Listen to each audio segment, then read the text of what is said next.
ठाकरे साहेब.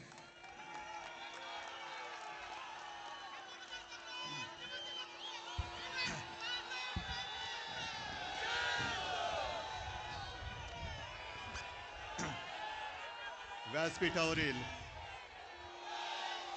सर्वच मान्यवर आणि तुमचं वर्णन काय करायचं, जमलेल्या माझ्या तमाम जागरूक देशभक्त आणि खऱ्या मतदार बांधवांनो, भगिनींनो आणि मातांनो, माझ्या आठवणीप्रमाणे संयुक्त महाराष्ट्राच्या नंतर महाराष्ट्रामध्ये सर्व राजकीय पक्षांची एकजूट पहिल्या प्रथम झाली असेल. ही विरोधी पक्षांची एकजूट नाही, ही लोकशाहीचं प्रतिनिधित्व आणि लोकशाहीचं नेतृत्व करणाऱ्या सर्व राजकीय पक्षांची एकजूट आहे.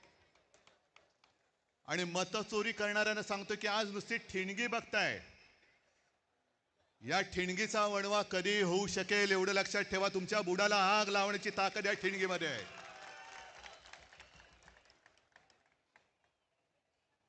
मध्यंतरी एक मी शब्द वापरला, तो गाजला. कोणता शब्द तुम्हाला कळेल? शोलेमध्ये एक डायलॉग आहे, दूर गांव में जब आधी रात बच्चा रोता है तो माँ कहती है सो जा नहीं तो. तसं आज तुम्हाला सांगतोय की आता जागे झाल्यात, जागे राहा, नाहीतर ॲनाकोंडा आ जाएगा. या ॲनाकोंडाला आता आपल्याला कोंडावंच लागेल, कारण नाहीतर सुधारणार नाहीत. मला एका गोष्टीचं आश्चर्य वाटतं की एवढ्या सगळ्या धडधडीत पुरावे, आज राजनेता किती डोंगरच आहे तो, रोज कुठून ना कुठून तरी पुरावे येत आहेत, तरी सुद्धा